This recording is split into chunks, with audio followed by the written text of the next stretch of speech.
So good morning, everyone. Actually, this is my first experience of such a live record of some talks. So I'm deeply excited about this. So I will try to make it as brief as possible, so that in the end, maybe you guys would like to ask some questions. So let's spare time for it. And the examples, some focus areas, and the KPIs that I'm going to talk about is mainly related with retail, grocery, and instant delivery, which I've had the experience in the past 10 years. But I believe when you absorb those, you can easily adapt to your startup, or even we can talk afterwards how we can adapt them. Okay, so I will start with 2015, where I first joined Getir as one of the founding members. We built the operational model, transformed a lot of things, a lot of trials and errors. But when I remember those days, there was huge money wandering around the world trying to find good targets, good investment opportunities. So what we had as an approach was how we can increase our customer base, and how we can increase our orders, how we can increase the sales. And during that time, we were burning tremendous amounts of money just to acquire people. And we were focusing on some KPIs, which were how we were growing in terms of the acquisition, how we are growing the frequency of customers and orders, how we were increasing the number of orders and the revenue. I remember we had a live dashboard. It was showing the number of orders versus last week, same day. So even we were focusing on the last week's numbers in order to grow positively. And when it was behind the numbers of last week, same day, immediately the alarm bells were ringing inside the office, and we were making some ad hoc plans in order to get beyond last week's numbers. But during that times, no one was focusing on whether we were profitable or not. And our story for the investors were after a certain time period, when we got up to the high scale, let's say 100,000 orders a day, the commitments were made like when the targeted growth is achieved, the profitability will come by itself with the help of this scale, which was a little unclear. But during that time, when they believed the story, we have secured a few investment rounds. And after the start of the COVID, this instant delivery, as you all know, has boosted a lot. And then the valuations went crazy. This industry became a hype, and in Getir, even $12 billion of valuation has been seen. But what happened, especially after when the COVID started to slow down, and this Ukraine-Russia war and some other economical things happened in the world, the money started to shrink. So the investors now, what they are looking for is profitability, but nothing else. But also at the same time, now they are looking for, again, the orders growth, revenue growth, and everything. So things became much more harder than before. So I would like to share my experience while I was in Nana at 2021. We decided to establish a growth department, but the growth departments that I have seen in the startups, we're only focusing on how to acquire new customers, how to retain them, a lot of cohorts, only CAC is being talked, and they were eligible to burn tremendous amounts of money. But this, in Nana, in Saudi Arabia, what we built was a different approach to the growth. So where we hired 3 growth managers, one of them was responsible for the customer growth. So he was focusing on everything related with the customer. I mean, the acquisition, the retention, their frequency, the NPS scores, the customer experience quality, and everything. So he was feeding us with insights and some recommendations. The second one, the second growth manager, he was focusing on the commercial growth because we were buying and selling products. So our profitability there, having the right product assortment, the right pricing strategy, those things are very much important as well, because I want to add the product availability here as well, because when any product is not available, the customer easily shifts to some different competitor or different way of shopping. Or if you sell any item which is irrelevant to the needs of the customer, again, it's a failure. Or if you are not selling your product with acceptable prices in the market. So these were all important, but at the same time, we had to increase our gross profit margin so that we reach to a healthy unit economics. So what unit economics is, I want to give a brief explanation about it as well. Probably you, almost all of you know, but the simple explanation of it is a simple profit and loss statement of your one single transaction or order. So if it is profitable, you don't have to worry about it. So you can make your plans about how you can continue this way, even by adding improvements. But if it is negative, that means the more you send orders, the more revenue you generate, the more is your losses. So this is not favored by the investors anymore. So the new KPIs that we have built within Nana, apart from this revenues and orders growth, we focused on the profitability, the customer experience quality, how we can retain our customers, how we can improve our gross margin, and how we can increase our efficiency, which is the third growth manager was doing. What he was doing is he was focusing on the field resources. Approximately there were 1,000 people working in the field to deliver the orders of the customers. So his main responsibility was how we can send those orders, deliver those orders with as less resources as we can. So he was focusing on a lot of optimization projects. And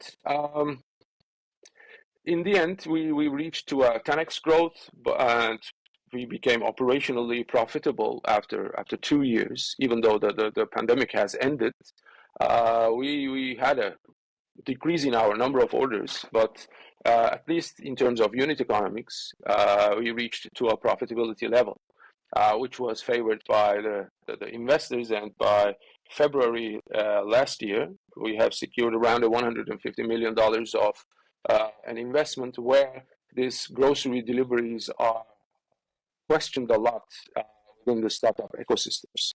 So I would like to recommend a few things to the new startup founders or people who are owning and growing their business. The first thing is, guys, focus on finance. I mean, if you don't know finance, try to learn it and try to work with experts. In the meantime, again, try to learn as much as you can about finance, especially the profit and loss. Try to find ways of optimization, which means more value, creating more value with less resources. And thanks to AI now, it's in our life, can help us a lot with the optimization problem statements. Another thing, show your investors the profitability immediately, because that's the only thing that they are interested in. Or at least your solid plan to how you are going to reach the profitability. Of course, from day one, when you found a new startup, of course, from day one, it's not going to be profitable. But the way to your profitability should be your number one priority in your decks that you need to highlight. And always track your profitability plan and the reports regularly. I would recommend weekly, but you can do it monthly. So this is what I can tell about the new, not new, but actually it's been going on since 2 years. But the expectations of the investors and the possibility of growing and staying alive of the new startups is based on, I mean, the number one reason is profitability. So make profits, guys. Thank you.